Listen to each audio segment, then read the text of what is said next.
Art Slice is a different dive into art history. We goof around, we curse, you learn from it, but don't expect a typical lecture. You're welcome.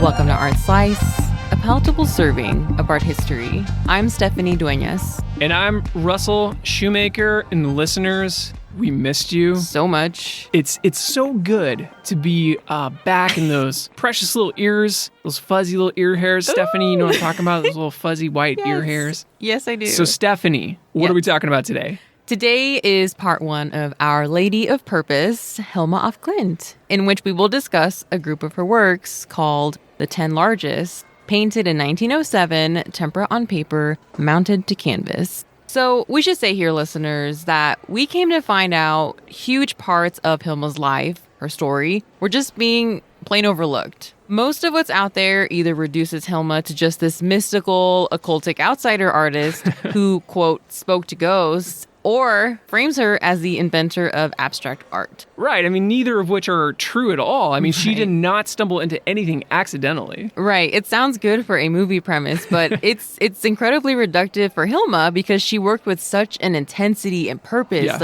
throughout her whole life. Yes, Russell.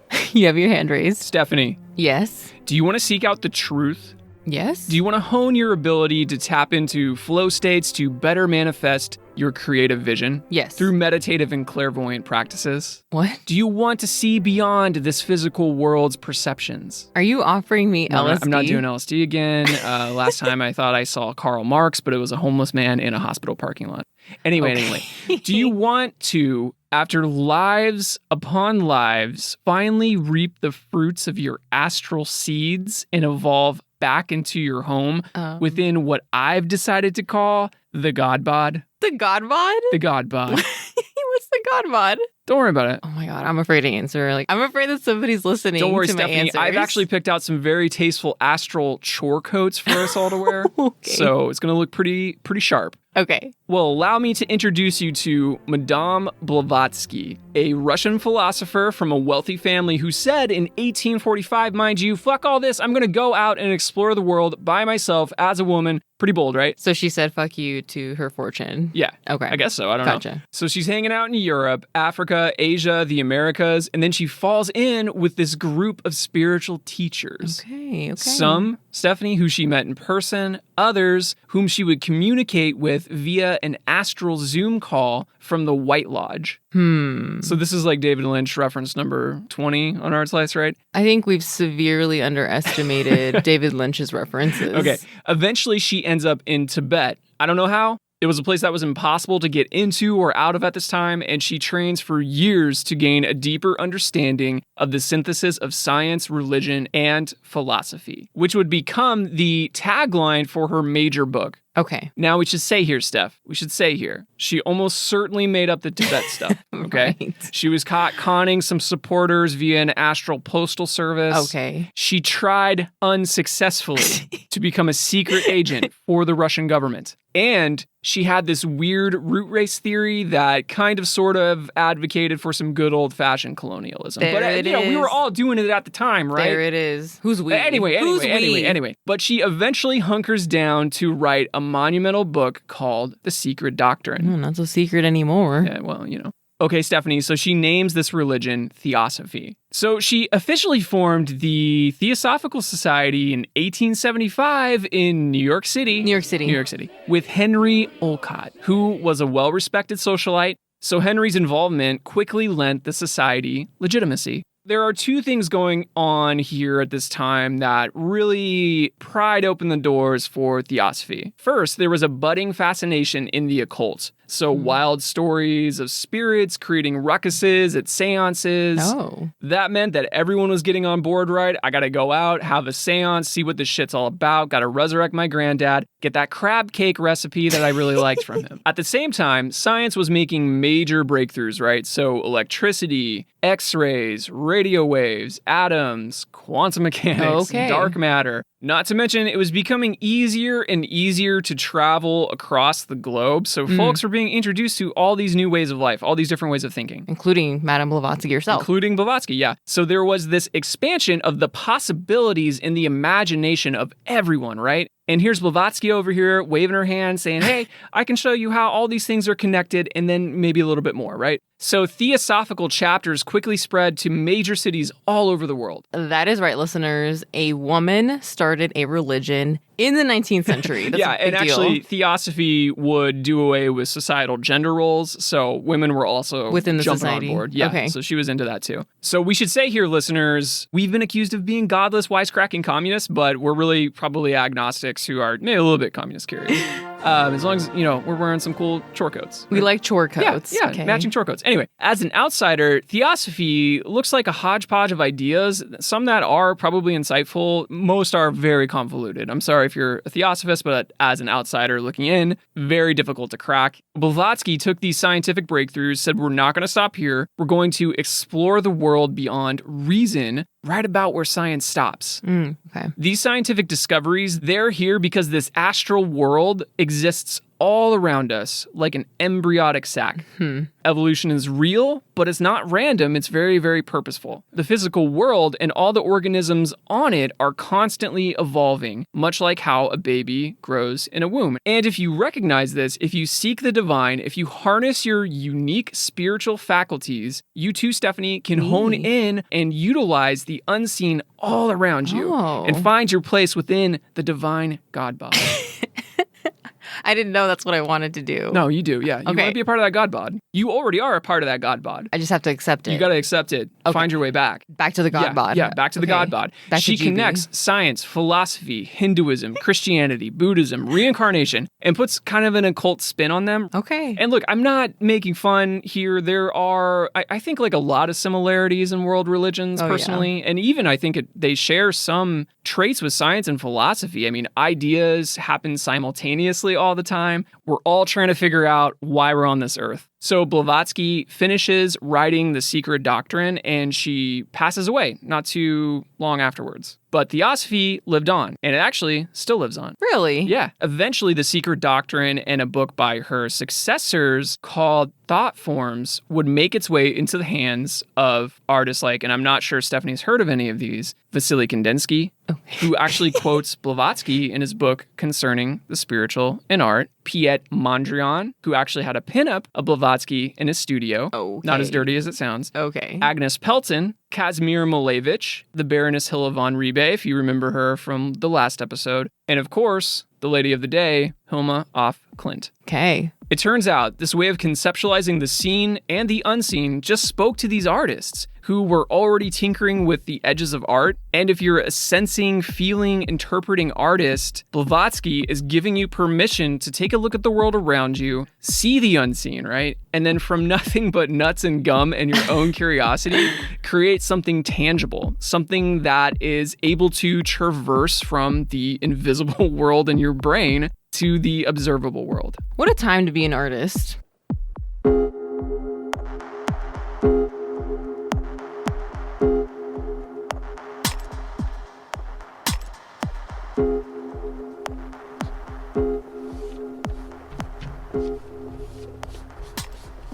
The sound of Hilma dipping her brush into the tempera paint and spreading it in quick and long strokes across the surface synchronized perfectly with the backdrop of the rain gently pitter-pattering against her studio window until the rain stopped.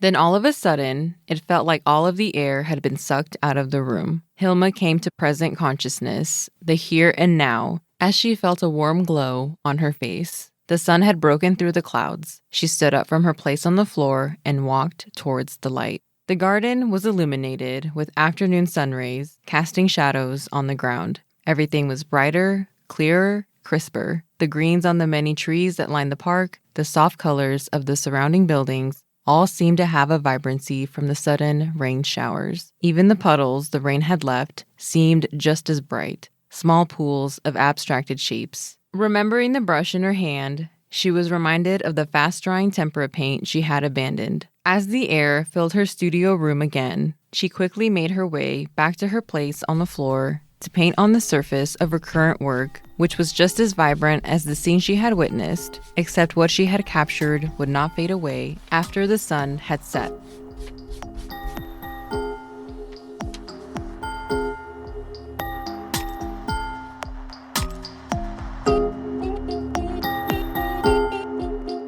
This is Hilma af Klint. It's the late 80s, the late 1880s, and she has a studio in the arts hub of Stockholm near the Kungsträdgården, where she would spend at least 10 years of her life. It was in the same building complex where Edvard Munch... Oh, I remember him. Yeah, from episode 3. Yeah. Remember? The Scream.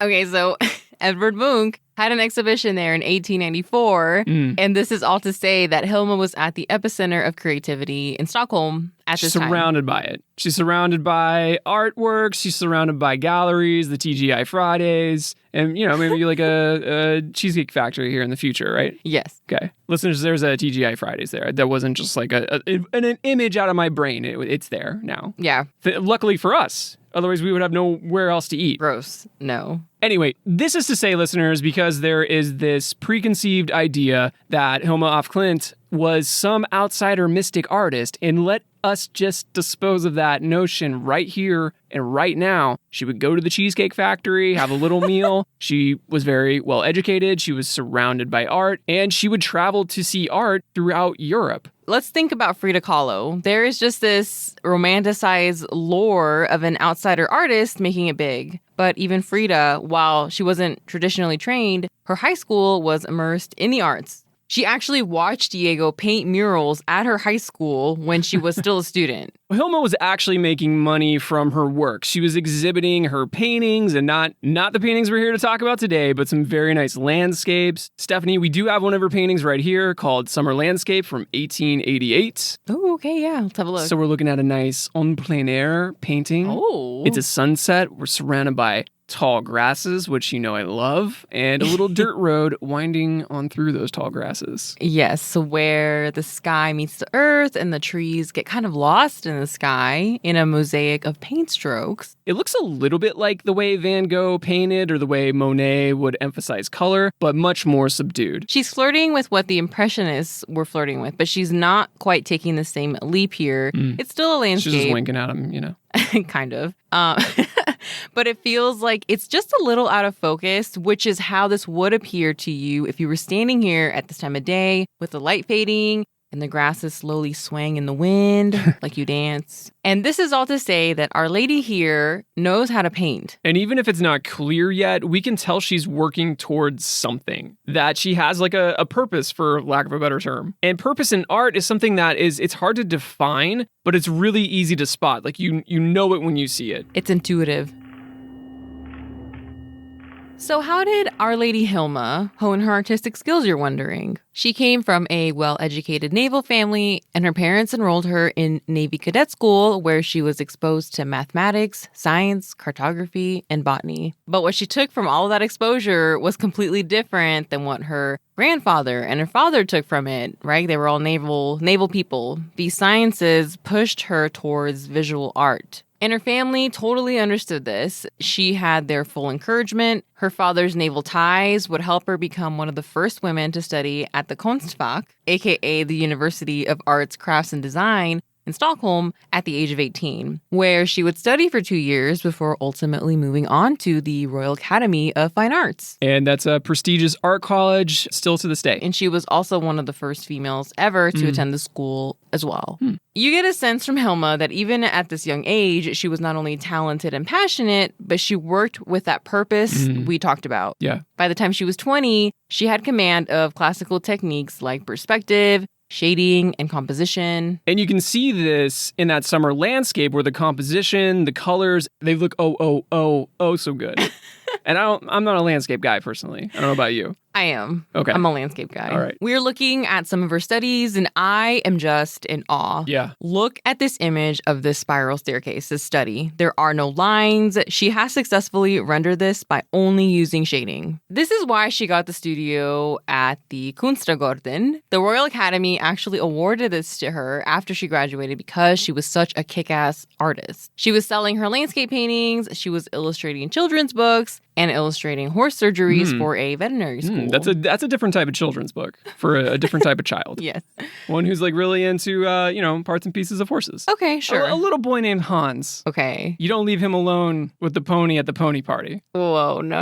And it's really tempting because I mean this, Stephanie, he is very polite. Oh, I can tell that your new skincare routine is working wonderfully. You have such a magnetic glow. Can I please be with the pony alone? No, Hans. Can I please be with the pony alone just for a few minutes? Just for a few little minutes. Just let me talk to the pony alone. No, are you gonna use for a second? Are you gonna use that on me, like off mic? Like, Stephanie, can I have some ice cream? Can I have some ice cream, Stephanie? I know you keep it hidden from me, but can I have so close, some? Hans? You're so close. I want to believe your compliments, but I care about the pony a little bit more than my vanity. Just look over there for a moment. Where? Over there. Where? No. Stop making stabby motions, God. Oh my God. Hilma wasn't making much money, but she was making money independently, which was new for women at this time. Being one of the first generations of women allowed to study at colleges in a time when women were still thought of as subservient to their husbands, you would think that there would be some deference or hesitation from many of these women, but that did not apply to Hilma. She was fearless. She wasn't afraid of outdoing or hurting her male peers' feelings. And she wasn't afraid to draw male nudes since it was unheard of at this time for women to draw male nudes. Yeah, they would protect their eyes with like a little cloth. They'd be like, Hilma, you have to have the cloth in front of the thing. Like censoring it with a cloth for her. I'm scared of no guineas. No guineas? Yeah, no guineas. No puedes tener las guineas. She was just like, ¿Dónde están los guineas? She's got her paper and her pencil. No guineas. Like, ¿Dónde están los guineas? No puedes tener las guineas. No guineas. Okay. All right. She wasn't afraid. I don't know how to say cloth in Spanish. So the cloth. Okay. See cloth. No, you don't see. See cloth. Oh my God. Okay. All right. She wasn't afraid. Guineas aside, she has this really nice quote. Okay. Quote, you must ignore your fear of the guineas. Okay. Quote, you must ignore your fear, for without the will to believe in yourself, nothing good will happen. End quote. When you have a purpose, it allows you to be fearless. She came from that naval family, right? Going out on the ocean for months at a time, that would be like some scary shit. Yeah. Yeah, you can have all the training, all the naval training in the world, but if there's a storm, there's a storm. You have to be out there for a purpose. You have to be fearless. Jesus, take the wheel. During the summers, her family would holiday on the island of Adelso in Lake Mälaren. And I can just see a little Hilma in her proper Scandinavian dress, her hair pulled back, the hem of her dress drenched with water and sand from playing in the shallow water. I can see her appearing over the edge of the shore, the reflection of her little face staring back at her, abstracted by the ripples in the water, mirroring the sky behind her. That's a beautiful picture, Stephanie. You're welcome. Yeah. So little Hilma just patiently observing what she can see underneath the water, but also wondering what else is hidden underneath that surface. And her imagination is just running wild. Imagining that she had formative experiences like these, we can flash forward 30 years into the future and imagine Hilma approaching a blank canvas, paintbrush in hand, tempera paint at her side, envisioning the colors, lines, shapes, and symbols that she would conjure out of the blank surface.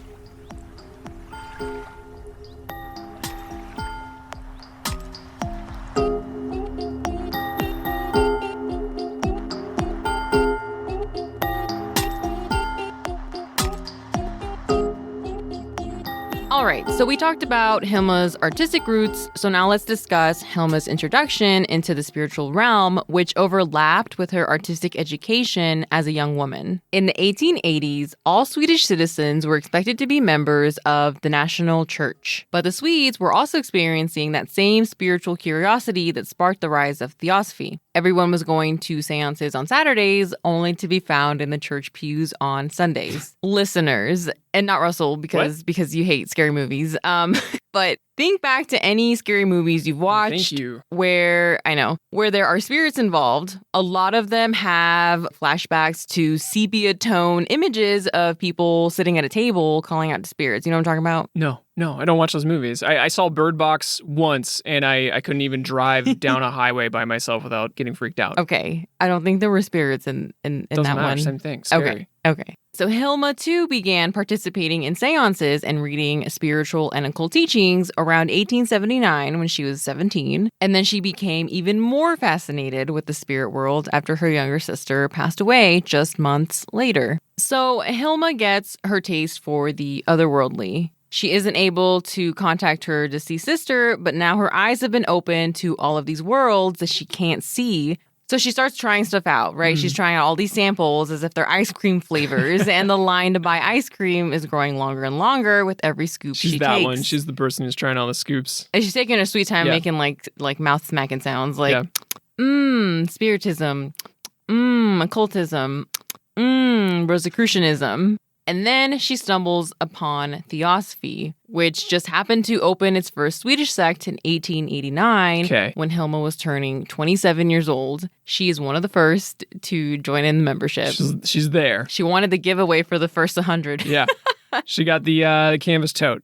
Yeah, well, yes, I love totes. That's awesome. Yeah, no more tote stuff. Okay. Listeners, we have so many totes. This is a real talk, Stephanie. We have so many totes. Look, this is an intervention between me, the listeners, and you. What are you going to put in those totes, babe? Stuff. Okay. All my stuff. All right. It's just a few years later in 1893 when Madame Blavatsky's book, The Secret Doctrine, is translated into Swedish. Okay. She is so inspired by this book, this Theosophy Society that she's now a part of, that in 1896, she's like, okay, no more samples. I'm going to start my own band. Your own bands, okay. Thus, the Five, or De Femme in Swedish, is born. Okay. Hilma, together with 4 other female artist friends, explored the possibilities of the otherworldly together. So, Stephanie, in the Swedish melodic death metal band that is De Femme, what's Hilma's role? Okay, I don't know anything about band dynamics, Mr. Mambo number 5. Okay. I don't know. You caught me. Yeah, you don't need to bring up Mambo number 5.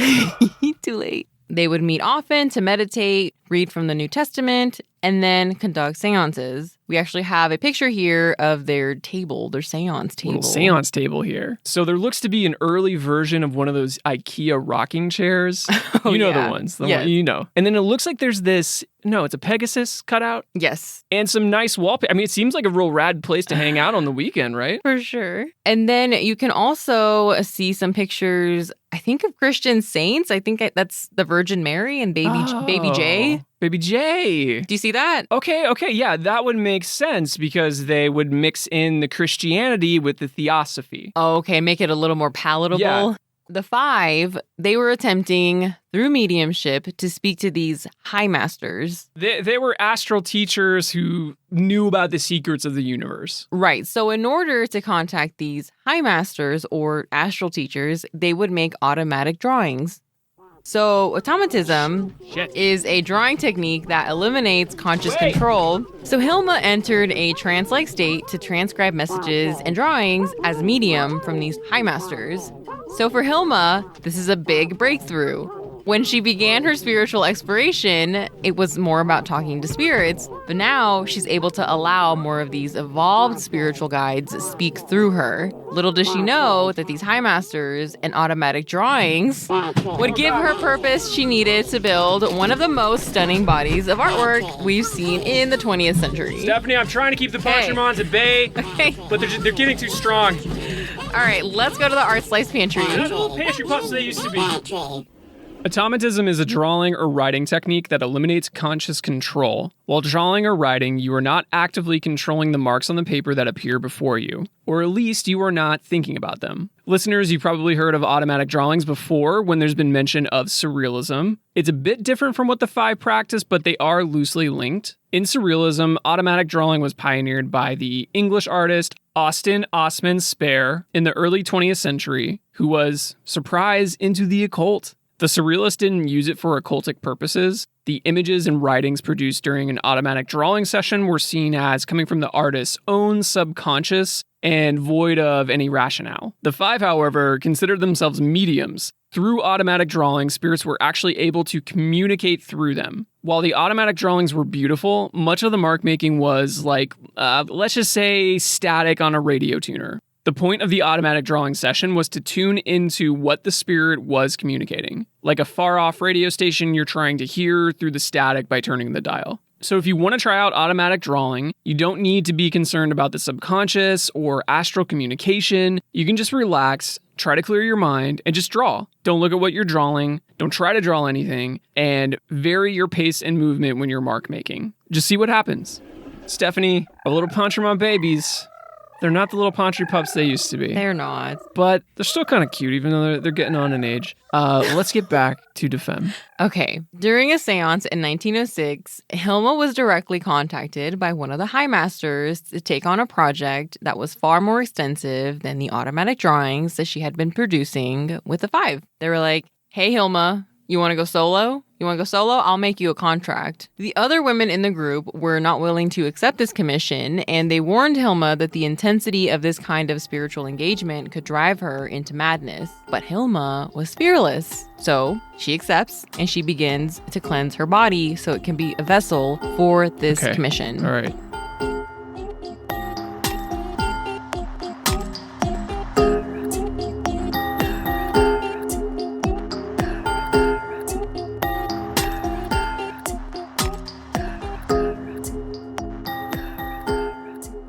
Hilma is in her studio when suddenly the air in the room felt just slightly cooler and the natural light dimmed as if a wispy cloud was passing over the sun. She felt the High Master's presence in her studio. They warned her to work in complete secrecy and to keep them hidden from the public until the time was right. Hilma would spend the next 10 months preparing to complete the High Master's spiritual commission known as the Paintings for the Temple. Her daily regimen would include praying and fasting, as well as eliminating meat from her diet. As she begins the commission, she still does not know what it all means, but she trusted in the High Masters, but more importantly, she trusted in herself. Hilma was 43 now, and she had decades of experience painting and drawing badass landscapes and portraits. Although she did not yet know it, the work that would flow from her mind through her brush and onto the painting surface was not something that she could have ever anticipated. Saying it was a huge departure from her traditional work would be an understatement. So the first series she completed for the Paintings for the Temple was called Primordial Chaos. It's made up of 26 small canvases of organic and occult symbols that were painted in a blue, yellow, and green palette, and all of the work is in an ordered progression. Hilma had always been surrounded by symbols, whether it was learning how to read maps in Navy Cadet school or from her grandpapa. Or Swedish, just kidding. Sorry. Wow. Oh my God, I'm sorry. Like IKEA instruction manuals? No, Stephanie? like proper Swedish in school. I'm 50% Swedish. Do you think the Swedes are just IKEAs? Okay. Anyway, rude. Okay. We have a very nice Swedish listener. How dare you? We do. You insulted me. I don't even know where I was now. Where was I? Oh, or in art school where she was learning how to speak with visual language. Okay. Here she's utilizing symbols to tell the story about the birth of the world. So the primordial chaos that started it all. There are a lot of dualities within Theosophy. It's another, like Diego and Frida, they're very into dualities. Yes. So light and dark, evil and good, male and female, evolution, Stephanie, and de-evolution. That was a new one to me. That is a new one. And it's all showing up in these groups of work. Hilma is also painting very quickly and loosely. She's actually, Stephanie, if you remember back to episode 1, starting to dip her toe in the abstract pool. That's and right. She's one of the first ones there. Okay, so like Kandinsky. Yeah, he hadn't gotten there yet. Georgiana Houghton, however, she was she's sunbathing. She was like, yeah, I already swam. It's cool. She already took a dip. And something that also probably helped ease her into this mindset, I think, were the automatic drawings. You remember? We already fed you! The automatic drawings from the sessions with the Five. Remember the band? The old band, old gang. She had already allowed herself to loosen up, but also hold her hand steady while making those drawings so she could still receive the spirit's message. Right. Hilma would complete 2 more series after Primordial Chaos before moving on to the most colossal of them all, aka the 10 largest.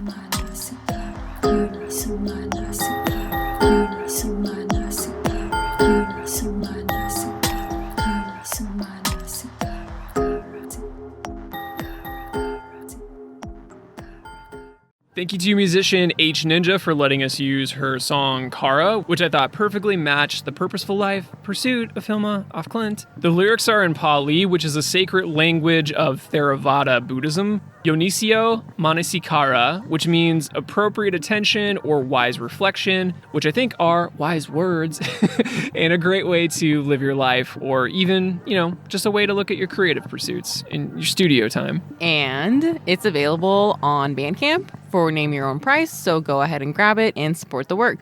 Now, let's get back to the commission.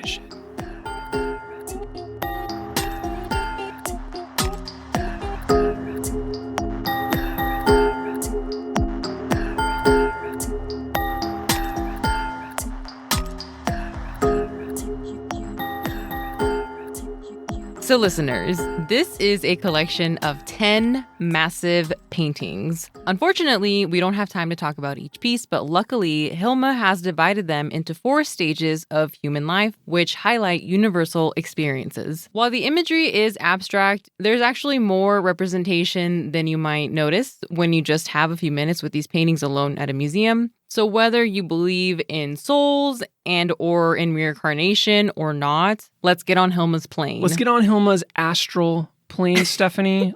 Let's step inside of the God bod. All right. Okay. So let's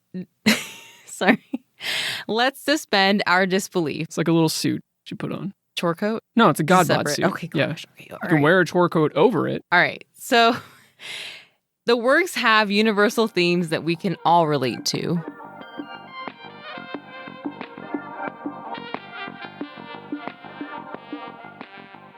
The first stage in this collection is babyhood. Babyhood? Do you possibly mean childhood? Yes, maybe somewhere between. You got a lot of jokes per minute in this episode, Steph. You going for the title of the wisecracker? Trying to take the throne? Wisecracker, yeah. Eh? Twould be an honor. Okay, let's get to it. Oh man, you really are. Okay. All right. So 2 out of the 10 paintings are dedicated to this stage of human life and development. They are all tempera on paper that were eventually mounted to canvas. So all of these paintings were painted on the ground. Like I said before, they are huge. They are 10.5 by 8 feet. So definitely mural sized, especially when they are all grouped together. These are big works. These are Diego sized works. Big boy Diego sized works. Yes. Okay. Actually, I'm glad you brought that up. Mural sized like Diego's work. In more ways than one, actually, they were also all meant to stay together and in chronological order. You're supposed to read them like a mural, even though they are very abstract. Correct. Well, curators like to make it all feng shui, mix it up, but that's not really how she envisioned it, right? Right. And that was very clear in her writings. It's meant to be read sequentially. Correct. This is very important to her. And she described them as beautiful wall coverings that were made for an epic temple. And it's hard to tell from the images of these works, but because they're painted on paper, the paper actually wrinkled as it dried. Yeah. So they have a very unique texture to them you wouldn't expect. Like, it doesn't look like a painting on canvas. We know she worked on the ground to make these enormous paintings because at times you can see footprints on the work, or so I've heard. Listeners, if you can spot a footprint, you get a prize. Yeah, we couldn't I don't find know them. what. Yeah. I could not find one. I like to get up in there. But the Guggenheim was busy as hell. And that actually might explain why, as you'll see, listeners, all 10 of these seem to flow. They seem very fluid. They seem like at times they are dancing or rotating on a fixed point or just like floating around, bouncing off of things. And that is because, like we said, Hilma's probably like 5'3". She's about the size of my Swedish grandma, and she's working on the floor, right? So she's crouched down, she's walking around them, and these are enormous, huge paintings. So she's able to physically move with the work, okay? It's not on an easel. Like, she's got to move around the work. And the size allows her to do that, right? She can boogie while she does it. She can do it. It's okay. So she can be less controlled than she was with the summer landscape, right? Whereas basically just like her hand and her wrist moving. I think this plays a huge part into why these shapes throughout the series look so playful and dynamic. If you've ever seen the photos of Jackson Pollock painting his enormous strip paintings, he's very physical. He's almost dancing to make those. He's flinging paint. Now, Hilma's brush is meeting the surface, but she is at times probably moving around a bit like Pollock. Probably not as, what's the word I'm looking for here? Drunk. Probably not as drunk. Oh my God. I mean, probably I mean, not. you think like, I think of Hilma as more of a skilled ballerina, whereas Jackson Pollock, he's the one who is a little too drunk at the bar, and then Bruce Springsteen comes on. All of a sudden, he's dancing by himself. He's moving to the beat of his own rhythm, which is a drunk rhythm, but it's like he's having fun. He's having fun. He's throwing up on carpets. Oh my God. Okay, so what we're trying to say is that painting bigger can be easier. Yeah. This gives all these paintings a certain speed, if you will, right? At times, the speed is quick and the rhythm is upbeat. At other times, it's rolling to a stop or has just stopped completely. Let's get into what we see in painting number 1. We see lots of organic shapes. Everything is floating. Some things are in mid-bounds, and some things are, like you said, Russell, they're anchored to a fixed point, but you can still imagine them rotating.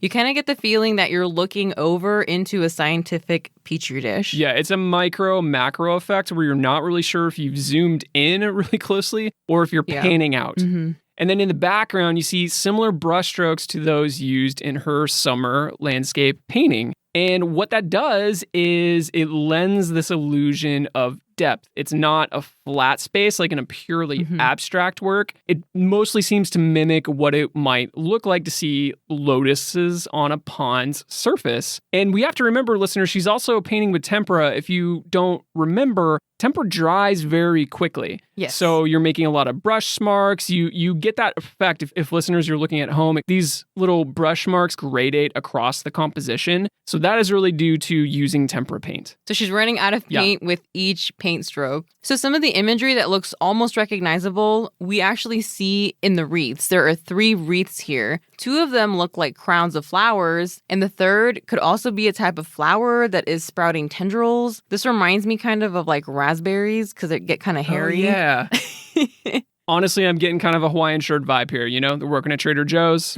They're ringing the bell. They're coming up to help you back. All right. Or a greeting card. A greeting card, I think, is more apt. I prefer the greeting card. Yeah. The text appears throughout these works, but she didn't know what it all meant. It's actually very similar to those automatic drawings that she was making with De Femme. It's very similar to abstraction in a way because abstraction is a visual language and we may not be able to understand it, much like if we were listening to a foreign language, but we can pick up on the affect, right? Through sounds of emotion and inflections. So I actually read this visual language as a name, kind of a celebration of a birth. Okay, yeah. Kind of looks like a birth announcement, actually, now that you mention it. You've given this new life a name, and as the child grows up, they'll start to respond to their name. They'll start to develop a sense of their own individual identity and slowly develop a consciousness. So a divine teaching of Theosophy is that everyone is a part of this divine God bod. And while your physical body evolves, your spiritual body evolves out of that God bod or evolves back into that God pod. That's why I had to stop drinking beer, Stephanie, because I was evolving too quickly into my God bod. And that journey starts at birth. Not the beer part, the God bod part. Okay. Don't feed your babies beers.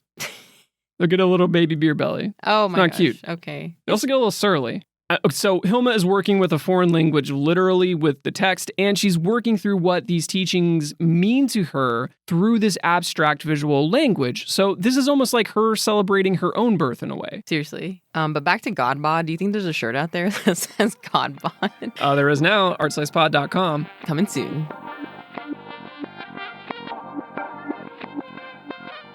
Moving on to numero 3, we have youth. There are 2 paintings within the category of youth. You start to notice things shifting around. There is a larger sequence that is starting to happen from painting to painting that eventually resolves in the final painting. So we'll get to that. Yeah. The shapes are grouping, they're forming, shrinking, enlarging. The flower forms become less natural. You just get this feeling that everything is evolving as you look through these first 3 paintings. I get the feeling of a sugar high from these 2 works. Well, you would. That makes sense. Like the colors are excited, like a candy store. Yeah, You're like in a your candy little store. stash that you keep hidden from me. I gotcha. It's for the good. Okay, yeah. Okay, go on. Anyway, so I feel like I'm in a candy shop and I just feel very positive and very optimistic. It feels like a time in life when you're making all these new connections, all these new neural pathways, things are bouncing around in there. All the forms that are in movement are intersecting or they're bumping shoulders with one another. There is not a form that is not touching or encased in another form. Most of the forms are spirals. Sometimes they are depicted as snail shells too, with their little antennas popping out. The spiral is the symbol for evolution in Theosophy, and evolution, as used by Theosophists, means more than just a random passing on of traits over centuries. Evolution, it means the evolution of the planet overall, housed within that spiritual embryo. Remember the spiritual embryo, Stephanie? How could I forget it? Okay. And our own bodies as they grow, our own spiritual cells as they evolve. So it's very purposeful. It's very synchronous. To me, it feels like a snapshot of a metamorphosis. Okay, we caught it at a weird time, kind of awkward, like puberty. Okay. Your hormones are evolving, and it is an awkward time. Okay, But you're also learning so much about the world.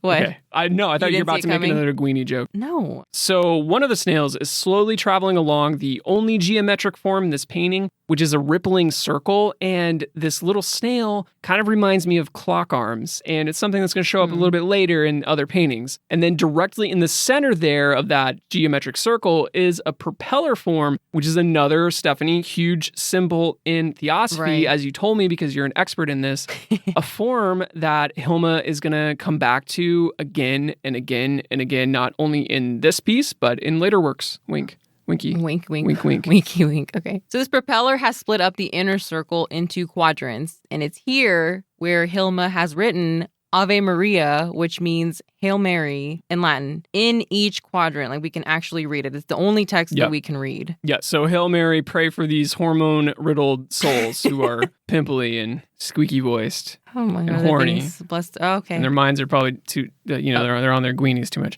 Anyway. So when you are this age, it's a little bit awkward at times as you start to understand yourself better and you try to understand the people around you. And I feel like that's why these shapes are interacting in the way that they're interacting. This is a time in your life when you kind of stake your claim on who you're going to be. You're going to step backwards and forwards as you grow because these are formative years and we're surrounded by a bunch of floating ideas, right? Some ideas are melding together and some you're absorbing and some are just bouncing right off of you and floating away.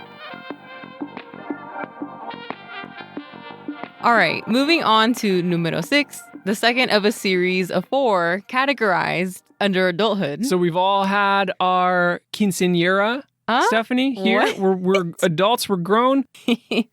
I guess since we've all had our quince, this could be why the color palette is less saturated, maybe. We're not in a candy store anymore, okay? Right. We want adult beverages now. Yeah. The colors tamed down a bit, but this is a much wilder composition. It is the most confident of the whole series. I love it. It feels free of constraints. Like, the work is not concerned at all with what it is or what it isn't. It's just natural. It feels like it's flowing. It's just incredible. This is a very off-balanced and balanced composition at the same time. It's heavier near the top 2/3 of the composition. Yeah. The proportion of the large shapes to the small shapes, to the text, to the invisible dotted lines, they're all awkward shapes, but they're still somehow balanced. It actually reminds me a little bit of Alexander Calder's kinetic sculptures. Oh, yeah, for sure. So, like, balanced shapes that do not seem like they should be balanced at all, right? And what's also really great about this is that the shapes are echoing. There are these electromagnetic waves, radiation, X-rays, dotted cartography lines, and then these lotus flowers. They're all weaving in and out. They all hinge on one another. So, like, science and spirituality, they're all connected, right? In Theosophy, correct. Yeah. There is this dark-looking shape in the middle of the composition, and it's like an eye just blinked open. You're wide awake now. Gosh, yes. You're seeing all the connections. It's all right in front of you. I think that's why they feel like they're hinged on one another, right? Yes. They're all connected. Okay. Listeners, Hilma is 43 now. Her eyes are open. Her third eye's open. Yeah. This is her third eye. Yes. Okay. So if we're going to use this analogy of stages of development in life, you use the word confident, Russell. I love it. She's trained for almost a whole year to make these paintings. So to me, she seems very confident, even though she's speaking with this language that she doesn't fully understand yet. I have a quote here. Quote, "The pictures were painted directly through me without any preliminary drawings and with great force. I had no idea what the paintings were supposed to depict. Nevertheless, I worked swiftly and surely without changing a single brushstroke, end quote. So going back to this idea of purpose. She had a purpose in making Yeah, these. and I think she felt that purpose, which was to fulfill the vision of that astral commission that she either truly experienced or that she just manifested herself in order to give herself permission to make these in a time when there was nothing else like this. Right. She's older now. She's capable of self-reflection. She has lived life and all of its highs and lows. Yeah, she understands the paradoxes of life, right? And all of that information, all that stuff that she soaked up by just living is rattling around in the back of her head like an empty spray paint can. I don't think it really matters if it was a manifestation or not. You have to have a purpose, and then you need to be able to execute it well. Because you can have a purpose or a vision, but it doesn't matter if it's poorly done. Ultimately, it doesn't matter where her inspiration came from because she had accumulated the skill set and she was in the right headspace to make these. Okay, listeners. So the last of the 10 that we will discuss is number 9, which Hilma has categorized as old age. And there are 2 paintings in this category, rounding out the 10 largest. So we mentioned, listeners, the sequence from painting to painting, from age group to age group, how things change in each painting. And it's really subtle, but once the switch is made to old age, the saturation of the colors fade, the frenetic energy is gone, the chaotic compositions have all of a sudden become very balanced. These are the most symmetrical of the 10, because you got your shit together, I guess, by the time you're old.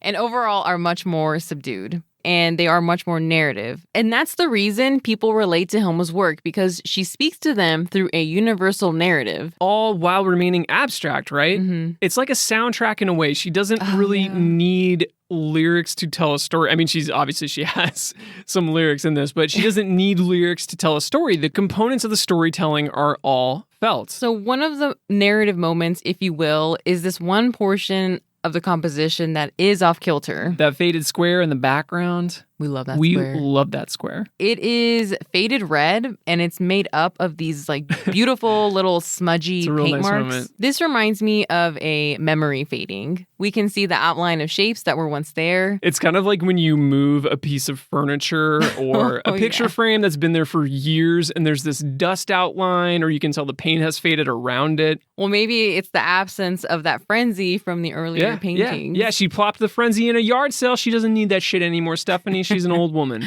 All right, she ain't got time for it. Okay. So spirals are showing up again, but they are loosely wound now. And once again, I'm still reading them as clocks. The battery, I think, is just running low, right? If you're thinking about an analog clock, the hands are barely keeping up with time. And there are 2 wheels at the top of the composition, and those 2 flower propellers from youth are back here again, right? This is part of the sequence. They're more ornate now. It's like a design that you might make on a spirograph, if anybody remembers those, or they kind of look like an old-timey bicycle wheel. I'm blown away by how precise she was in painting these. I cannot believe she could make these by hand, like freehand. No way, right? Even the scale, she had to have like though. A French curve or something. I don't know. She's painting too, which is crazy. But anyway, between the 2, they have 8 petals, which is maybe nothing, or maybe it was influenced by the Dharma wheel. So symbols of mindfulness, meditation, joy, harmony of spirits. It's beautiful. Or it could be energy is flowing from one wheel to the other, like from one body to another, or from one life to the next life. I don't think anything Hilma does is an accident. No, doesn't seem like it. Except for maybe some of the little paint splatters we see throughout the series. Yeah, good point. Which I really like. But anyway, as we will see, she is building up a visual vocabulary of meaning with these symbols. So the flower forms seem to be losing petals. The petals are floating down as we follow them, right? It's not dramatic or anything. It's just kind of graceful and just making their way down. They start to change into seeds, and it looks like the shapes are preparing for the next life. So I think of the word perennials, things are just slowing down, and it's sad. I'm agnostic, but I do get that pain in me when I think of reincarnation. It's like saying goodbye to your empty apartment for the last time, and you're looking at those dust outlines, right? Really sad. You'll get another apartment, but it's not going to be the same one, and it's not going to hold all those long gone memories, I mean, they're gone, right? And they're going to decay with you, but there, I guess, will be new memories. So it's sad, but I don't know. It also feels like a healthy place to be in. Getting ready to be reincarnated. Yeah, I don't like it. I like it and I don't like it. It's very uncomfortable. Okay, so in the final painting, number 10, it's worth noting that there is a geometric mosaic that could maybe be read like a tombstone. Yeah. And there is a symbol that looks like a teardrop or a seed that has a tiny little composition hidden in it. And it's almost as if to say that the cycle is starting over again. Don't worry, you're going to be able to live again.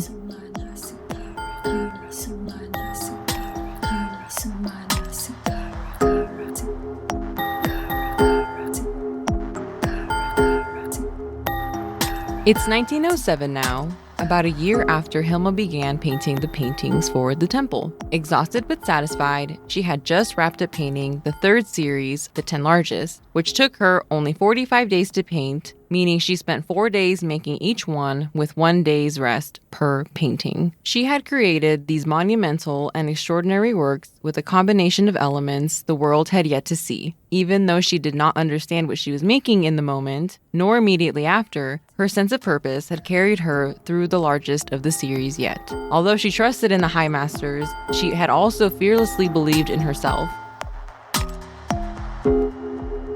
So let's wrap these up here before we end on a cliffhanger. Oh my God. Are you gonna Who Shot Monty Burns Me Part 1 again? A little bit. Okay. No, I definitely am. Okay. No, little bit. You are. Yeah. It's happening. Yeah, okay. Accept it. Let's move on. Okay. By the time Hilma finished the 10 Largest, she was mentally and physically exhausted. But let's just say that she was not a hermit. She had the femme. She had a studio assistant. She went to parties. She was social. I'm sure she had friends throwing pitchforks at her windows and Hilma, come to the pony party and you have to keep an eye on Hans for us, please. No, he's very polite. Whatever they did back then. He's very bright. Very polite. Oh, they say he's bright. I mean, he's bright and polite, apparently. He's bright and polite. Serial killer bright. Yeah, well, that you got... Anyway, I don't know what they did back then, but Hilma had to make sacrifices to finish this commission. She purposefully cut out distractions in her life to focus on her purpose. And that's something that artists have to do all the time. I mean, it takes a lot of sacrifices. Yeah, for sure. A lot of sacrifices. That's the unglamorous side, I think, of being an artist that people don't realize. Yeah. So 45 days of that, pretty rough. Yeah. But you know what? I think it paid off. These works are overpowering emotionally and physically in their palette and size. Yeah. And people are often emotionally stirred by them. Do you think maybe that part of that is the legend surrounding Hilma? No, I don't think so. I think they are just beautiful and moving on their own because she's done such a great job in basically reflecting our human experience back to us. And it's just really emotional to see that in front of you, painted in bright, bold colors, and then these weird, whimsical shapes that we've never seen before. I mean, there's something that speaks to us intuitively, like a memory we didn't know we had. Like our cells remembered it, or like deja vu, or whatever you want to call it. Right. So just formally speaking, when it comes to what she's actually done with the paint, I think she's showing her range in her painting abilities. Oh, yeah. So she's playing with opacity and transparency and translucency, blending, clean lines, soft lines, hard edges, blended edges. It's all playful, but it's well done, but it's also didactic. So she's still trying to teach us something. She's still trying to tell us a story. She's teaching us a universal story. Yes. Theosophy taught her to look for connections between things, I think. Right. She was doing in a way what Blavatsky was doing, looking for threads between the visible and the invisible. Yep. And that gave her the push she needed to find the connection between what we see and what we can take away from what we see. So, for example, connecting the way that flowers grow to the abstract lines in her paintings. Okay. Connecting the reflection of that murky pond surface to an atmospheric texture that she can use as a background or that she can use as a way to evoke emotion in these paintings. And then she just amps it up. Like, she just amps up the feeling. It's so wonderful. She just turns up the volume of that Swedish death metal Defem, right? Oh, no. And then she evolves it. She evolves it further. Right, because these things,